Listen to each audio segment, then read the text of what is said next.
Baik, saya akan membacakan resensi novel yang berjudul Perahu Kertas. Identitas novel Perahu Kertas. Judul buku Perahu Kertas. Penulis buku Dewi Lestari. Nama penerbit Trude Pustaka dan Bentang Pustaka. Tahun penerbit 2010. Sinopsis. Perahu Kertas bercerita tentang Kugi, seorang gadis yang gemas berhayal dan menulis dongeng. Ia kerap kali membuat surat untuk dewa Neptunus dalam bentuk perahu kertas yang dihanyutkan ke danau atau ke laut. Kecintaan Kugi terhadap dunia sastra membuatnya menempuh pendidikan sastra di sebuah universitas di kota Bandung.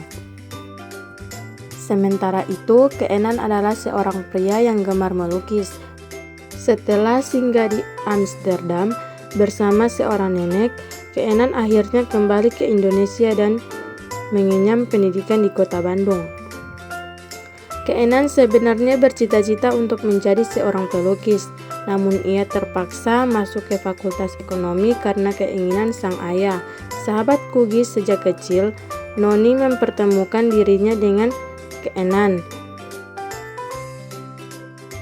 Keenan sendiri merupakan sepupu dari kekasih Noni yang bernama Eko. Keempatnya pun bersahabat hingga akhirnya Kugi dan Keenan memiliki rasa satu sama lain.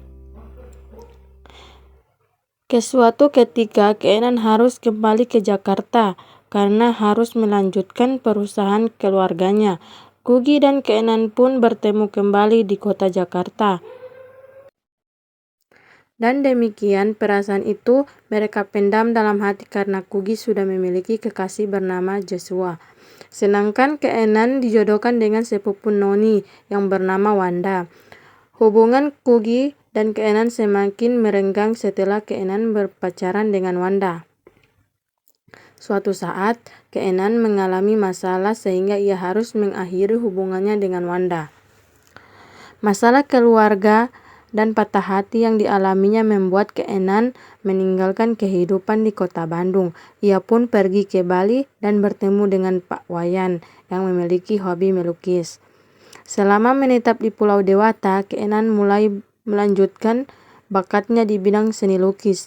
Ia juga jatuh cinta dengan keponakan Pak Wayan, yaitu Lude Laksmi. Di sisi lain, Kugi bekerja di Jakarta sebagai copywriter. Dia bertemu dengan Remy, atasan dan sahabat kakaknya. Keduanya jatuh cinta dan memutuskan untuk menjalin hubungan. Suatu ketika Keenan harus kembali ke Jakarta karena harus melanjutkan perusahaan keluarganya. Kugi dan Keenan pun bertemu kembali di kota Jakarta.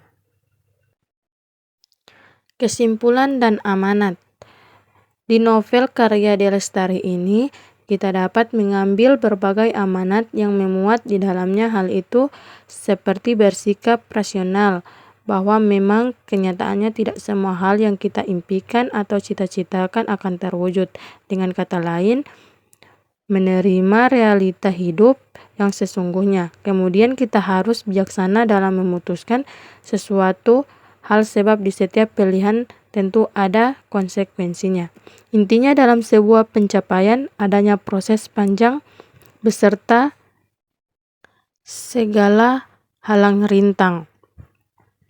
Melalui proses itu kita diuji apakah kita mampu untuk menghadapi dan melewatinya, atau justru berhenti di tengah jalan dan pasrah akan semuanya.